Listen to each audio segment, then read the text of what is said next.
Bonjour à tous et bienvenue. Aujourd'hui, c'est une nouvelle émission audio très foot culture. On va parler Venezuela. On va normalement la faire en deux parties. Alors, avant toute chose, je m'excuse pour la qualité sonore puisque c'est du live. En ce moment, on tourne. On fait ça avec WhatsApp. Et donc, mon invité, il est de l'autre côté de l'Atlantique. Et donc, je vais le laisser se présenter.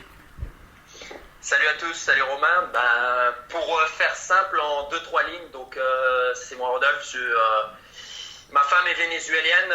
J'ai fait des études à HEC sur l'Amérique latine et je suis en relation avec des journalistes, des joueurs de foot et des amis qui sont à travers le Venezuela dans différents États. Et puis aujourd'hui avec Romain, on va essayer de parler de tout ça. Voilà. Donc, la première chose que les gens n'ont peut-être pas conscience, c'est que le Venezuela est un cas un peu unique en Amérique du Sud. Alors on va déjà rappeler, c'est quand même, on est au nord de l'Amérique du Sud, hein, limitrophe avec la Colombie notamment. Alors ce qui est très rare dans la région, c'est que le football est la religion, mais au Venezuela, il doit se partager avec un sport, et c'est là où c'est quand même une douce ironie, puisque c'est le baseball. Ouais, c'est ça, exactement. C'est pour contextualiser, c'est ça. Donc le Venezuela est au nord entre comme tu l'as dit, la Colombie côté nord-ouest. En dessous, il y a le Brésil et de l'autre côté, il y a la Guyane française qui délimite les trois frontières du Venezuela. Et puis, comme tu l'as dit, c'est ça. Le baseball est le premier sport suivi par le football et on verra un peu plus tard que maintenant le football rattrape son retard petit à petit sur le baseball. Comme beaucoup de sports de la région, ce que tu prends même en Uruguay, il y a le basket qui est quand même un petit truc aussi en Argentine, le basket, même si c'est loin derrière. Le foot, il me semble qu'au Venezuela aussi, le basket est un sport relativement bien pratiqué. Ouais, exactement. Je pense que ça doit être le troisième. Ça doit jouer avec le volleyball qui doit être aussi qui doit être troisième ou quatrième. Mais c'est vrai que si on reste en ce moment sur le nombre de licenciés et le nombre de spectateurs, le baseball est encore un peu devant le football et on va peut-être l'expliquer pourquoi le baseball a fait sa place avant le football, quoi. Je te laisse expliquer. Écoute, en deux, trois lignes, tu m'arrêtes si je me trompe. Donc le baseball est arrivé avant le football. Pourquoi ? On va dire il y a une raison géopolitique derrière tout ça. Quand il y a eu les gisements de pétrole, la découverte du gaz, des minerais et autres, les compagnies étrangères sont arrivées, et principalement des États-Unis, comme Exxon et autres. Et donc en fait, elles ont ramené leurs travailleurs et leurs architectes, ingénieurs et autres dans des camps spécifiques pour eux. Et en même temps, ils ont ramené ce sport. Et c'est arrivé donc avant le football, si on peut un peu simplifier les choses. C'est pour cela qu'en fait le baseball est le sport numéro 1 au Venezuela encore. Alors chronologiquement, je sais pas le baseball, parce que le premier sport quand même en Amérique du Sud avant le foot, c'est le cricket. Ça, c'est le premier du premier qui a été importé notamment par des Britanniques. Mais si on regarde par exemple le livre Golasso que j'ai présenté dans la dernière vidéo de conseil de lecture, il est noté qu'à Caracas, le foot a mis un peu de temps aussi à se développer pour une raison toute bête, c'est que la communauté britannique était beaucoup moins nombreuse par exemple que celle qu'il y avait vers le Rio de la Plata ou ne serait-ce qu'en Colombie. Alors après ça, il donne pas exactement toutes les raisons, mais c'est vrai qu'il y a un côté assez étrange du Venezuela qui à la base n'avait pas énormément d'anglais, alors qu'on rappelle à l'époque avec l'Empire britannique, ils étaient quand même un peu de partout, les marchands, les ci, les là. Et donc on va continuer quand même. Donc le baseball, aujourd'hui, tu dis que le foot est quand même un peu en train de rattraper ça. Toi qui donc connais le Venezuela, ça se passe comment ? C'est-à-dire que, admettons, tu sors à Caracas, tu sors à l'intérieur du Venezuela, tu vois les gamins, il y en a autant qui jouent du baseball et qui jouent au foot, ou comment ça se passe, on va dire là-dessus ? Vraiment dans la pratique. On va dire déjà pour contextualiser, le foot a eu aussi son retard à cause de sa fédération de parenthèse qui est l'une des plus jeunes en Amérique du Sud. Au niveau de l'historique, la première partie organisée qui a été transcrite a été jouée en 1876. C'était un professeur gallois qui l'avait ramené et qui avait fait jouer pour la plupart des deux équipes des étrangers. Donc ça, c'était un peu pour la partie du foot. Et oui, quand tu vas dans le pays, en fait, déjà pour dire, au Venezuela, la plupart des villes sont situées sur les côtes, dans l'arrière-pays, si on peut le dire ainsi. Au niveau de l'Amazonie et autres, il n'y a pas vraiment de grandes villes. Il y a plus des colonies ou encore des anciennes tribus qui essaie d'exister avec la frontière de la Guyane et du Brésil, mais pour le reste, les jeunes et les autres populations habitent tous sur les villes côtières du Venezuela. 80% des personnes habitent dans le nord et sur la côte jusqu'en bas, on va dire. Mais oui, pour le baseball et le foot, c'est comme tu l'as dit, il y a pas mal de terrains, que ce soit des terrains en parenthèse avec de l'herbe ou seulement juste de la terre. Beaucoup de terrains, quand tu vas au Venezuela, il n'y a pas vraiment d'infrastructure à part pour les clubs en parenthèse professionnels. Donc les gamins, tu vas les voir jouer sur des terres, sur des friches. S'ils n'ont pas assez d'argent, comme beaucoup de gens encore plus en ce moment, les jeunes ils vont jouer au baseball avec juste des bouts de bois pour faire en tant que batte. Et le foot, tu sais, comme dans tout pays, tu n'as pas besoin d'infrastructure, tu as juste besoin d'un ballon de foot et puis tu mets 2 canettes de coke et puis tu joues, quoi. Quelle est la réalité aujourd'hui du football vénézuélien? Parce que on entend évidemment, quand on pense Amérique du Sud, on pense Argentine, on pense Brésil, on pense Colombie, mais on pense très rarement au championnat vénézuélien. Alors qu'est-ce que c'est le championnat vénézuélien aujourd'hui? Pas spécialement aujourd'hui, parce qu'aujourd'hui c'est un peu faussé, mais en général, on va dire sur les 10 dernières années, tu devais le présenter. Écoute, on va dire que, comme je l'ai dit avant, c'est une fédération qui est assez jeune. Hein. C'est l'une des plus jeunes des fédérations de foot en Amérique du Sud. Donc, elle a été professionnalisée dans les années 50 ou 60, si je me rappelle bien. Donc, tu vois que c'est assez récent encore. Ah oui. Le foot depuis 10 ans, on va dire, a un peu pâti aussi de l'ère Chavez, en parenthèse, qui, lui, a beaucoup utilisé l'image du baseball. Tu le voyais dans ses shows à la télé publique ou lors de ses déplacements à rencontrer des populations. Il était toujours avec un maillot de baseball ou alors avec sa jaqueta avec les 8 étoiles du Venezuela. D'ailleurs, beaucoup de politiques encore aujourd'hui, que ce soit des chavistes ou de l'opposition ou autre, utilisent les tenues de sport. Donc tu vois bien aussi que l'aspect sportif est très ancré, que la politique reprend bien l'aspect sportif dans ses déplacements et autres. Donc on va dire, pour revenir sur le sujet du foot, que le foot depuis 10 ans a eu des hauts et des bas.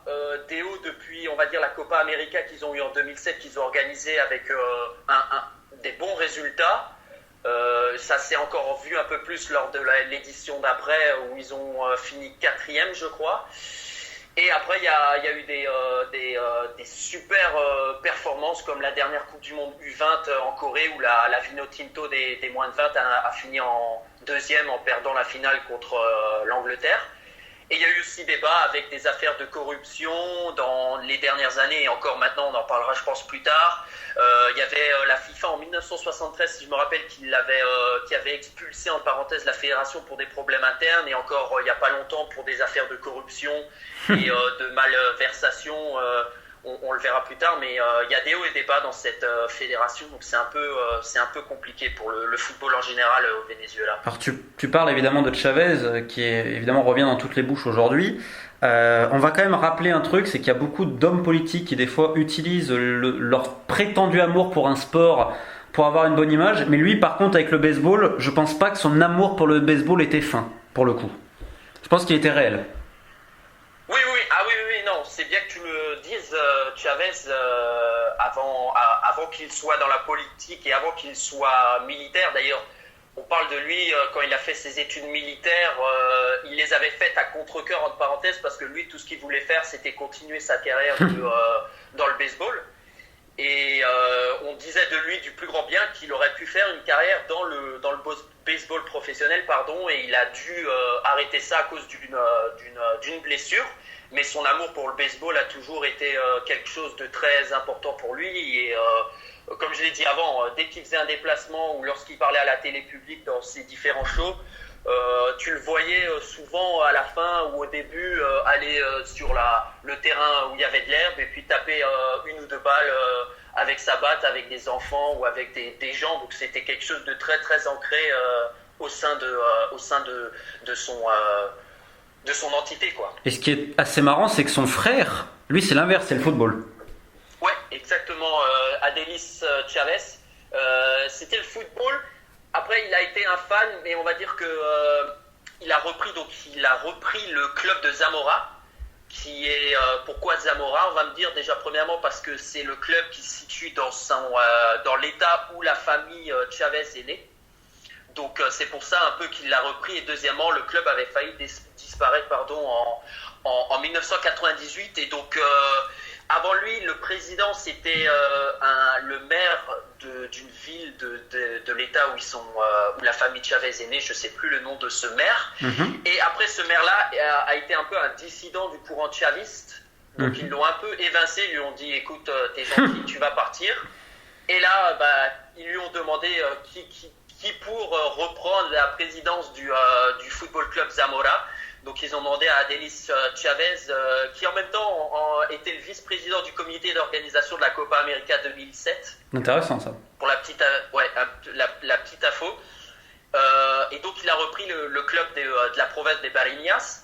Et donc qui a failli disparaître, comme je l'ai dit, en 1998 et qui est revenu un peu sur le devant de la scène dans les années 2000. Je crois que en 2002, ils étaient encore en deuxième division. Et par contre, dans les années 2010-2011, ils gagnent le clausura du championnat parce que, pour la petite info encore, le championnat vénézuélien, tu as un apertura et un clausura. Donc là, en ce moment, on a rejoué depuis 3 journées le clausura au Venezuela. Et donc, il avait gagné le clausura en 2011. Et par contre, avec ça, il a fait une propagande politique. Ils ont utilisé énormément l'image du Football Club Zamora lors de cette victoire du clausura en 2011. Quoi. Est-ce que tu connais la province d'ailleurs d'où vient Chavez ? Oui, comme je te l'ai dit juste là, le Barinas. C'est comment ? La province.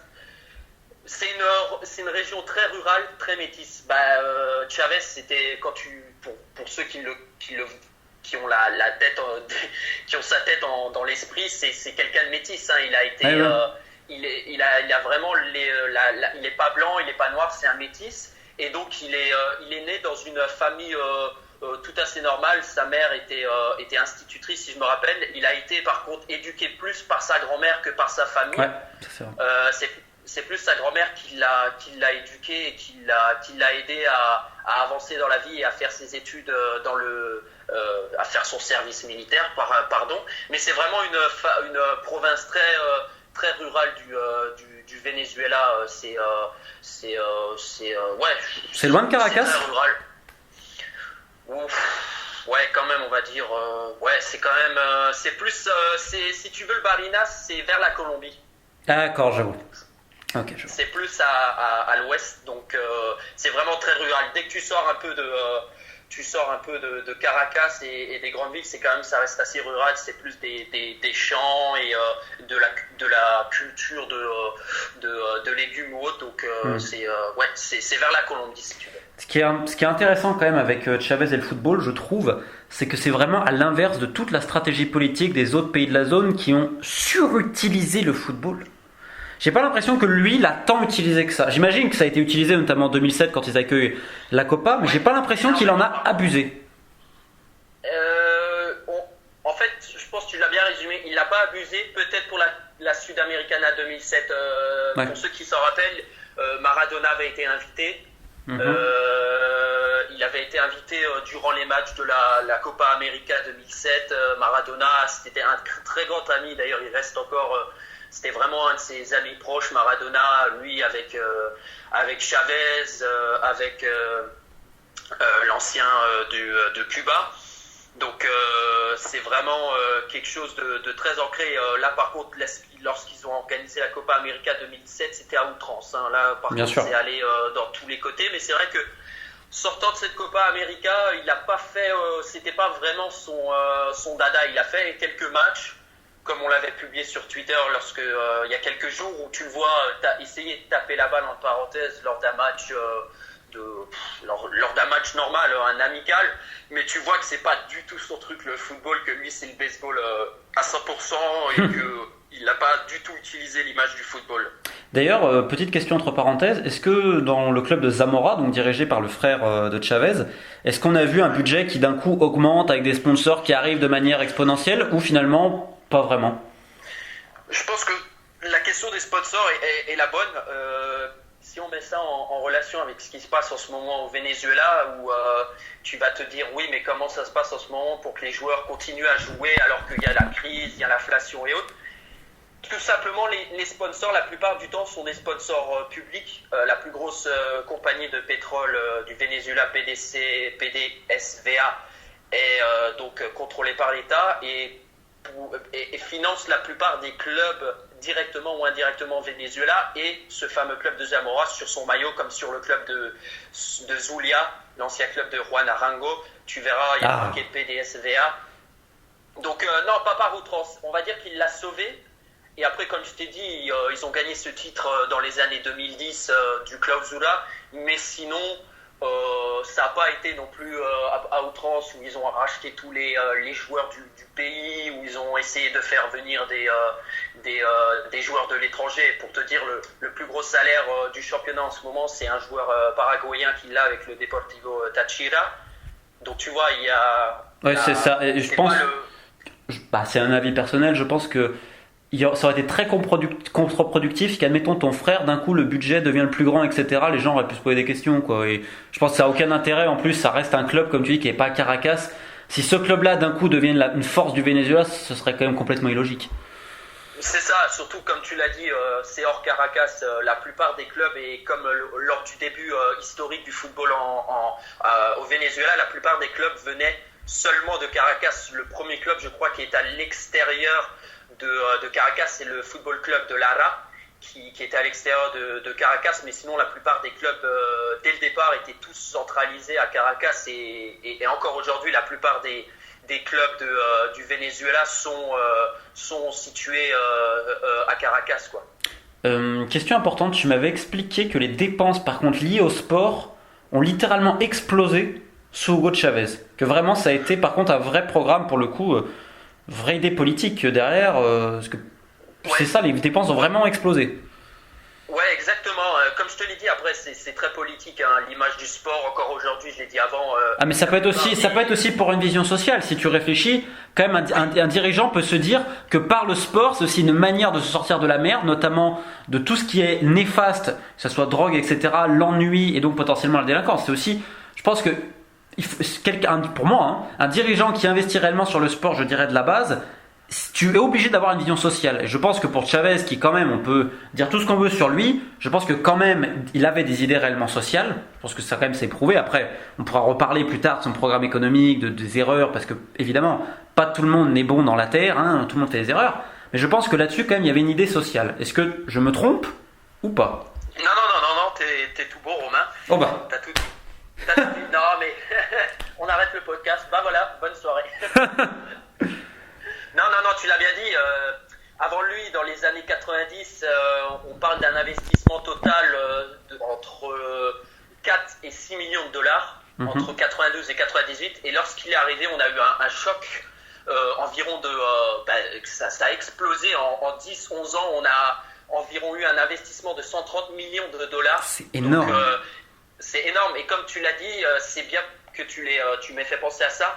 Chavez misait beaucoup sur les barrios, donc sur les zones très pauvres du pays, et notamment de Caracas. Et beaucoup de missions sociales, des missions bolivariennes avaient été créées pour,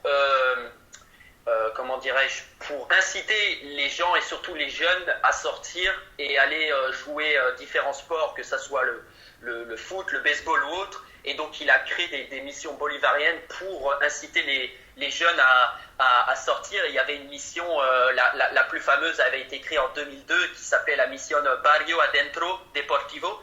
Donc comme en espagnol ça veut bien dire la mission à l'intérieur du barrio de sport. Et donc ces missions étaient répertoriées et ils les avaient un peu... elles étaient présentes dans tous les barrios du pays.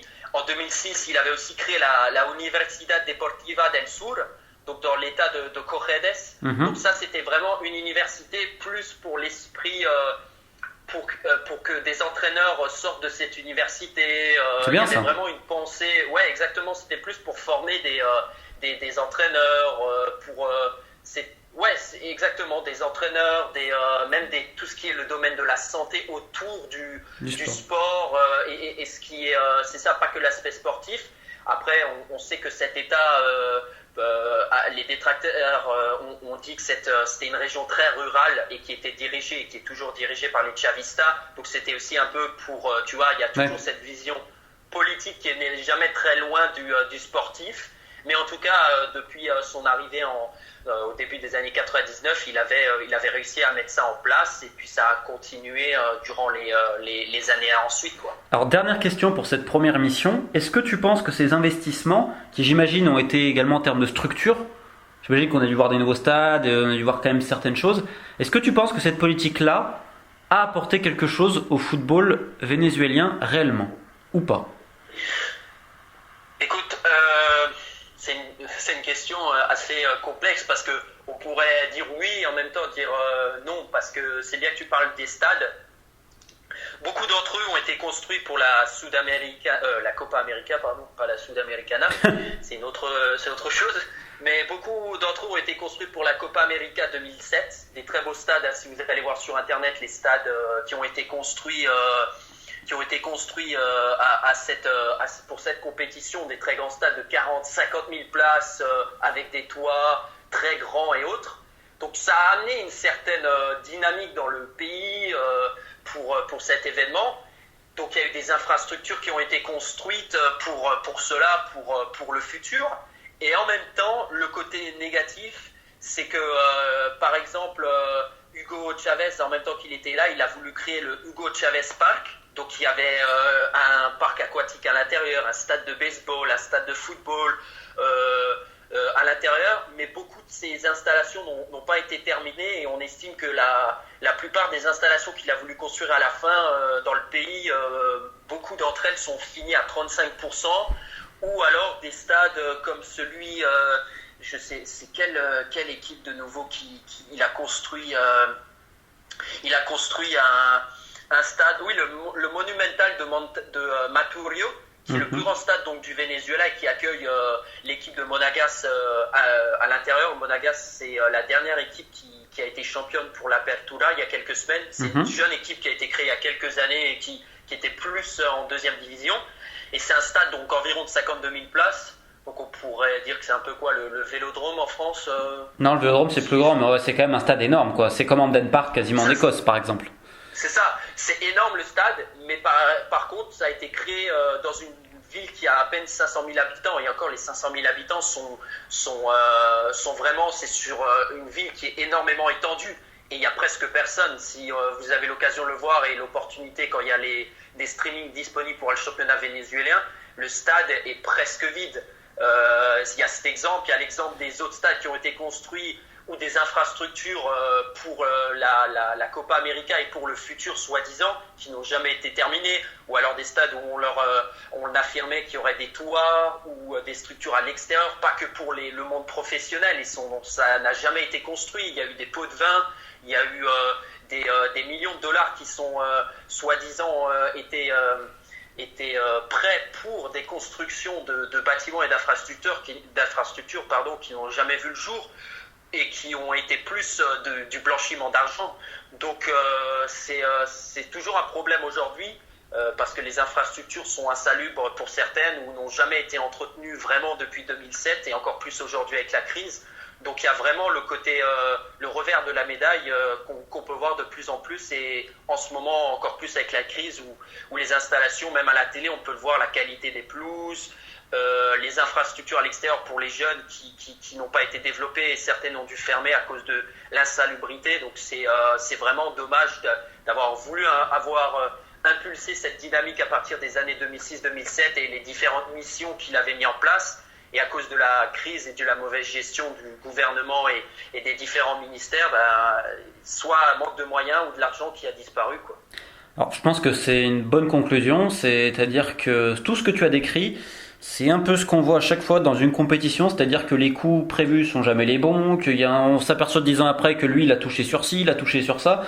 Donc, ce qui montre quand même que c'est pas uniquement lié à un pays ou à une région, que j'ai l'impression que dès qu'il y a un projet pharaonique, c'est toujours n'importe quoi ici et là. Alors je dirais plus en Amérique du Sud quand même, ou alors là à chaque fois t'as un truc, tu te dis mais attends ça coûte pas 1 million, comment lui peut en avoir 10 alors? Ça ça m'a toujours émerveillé. Exactement. Et puis pour terminer, tu l'as bien fait de le dire, l'année dernière, il y avait le club de toujours compliqué à dire, Danto Zeapegui, qui c'est très difficile à dire, qui en fait pendant 6 mois n'a pas pu payer ses joueurs. Et elle n'a pas pu payer ses joueurs alors que ses joueurs en même temps jouaient la Sudamericana. Et pour ceux d'entre eux, je ne sais pas, peut-être qui suivent un peu la Sudamericana ou Lucarno Posé, on fait la petite pub pour Lucarno Posé, ils avaient gagné un match 3-0 contre le club d'Argentine d'Huracan, 3-0, et au retour, ils ont pris 4-0 en Argentine. Donc après, je ne sais pas si il y a eu une forme pas de révolution, parce qu'on ne peut pas dire ça dans un pays comme le Venezuela, mais c'était en même temps, les salaires n'étaient pas payés, ils avaient beaucoup de mal d'ailleurs pour se déplacer en Argentine, pour trouver l'argent pour se déplacer avec un charter en Argentine, c'est très compliqué.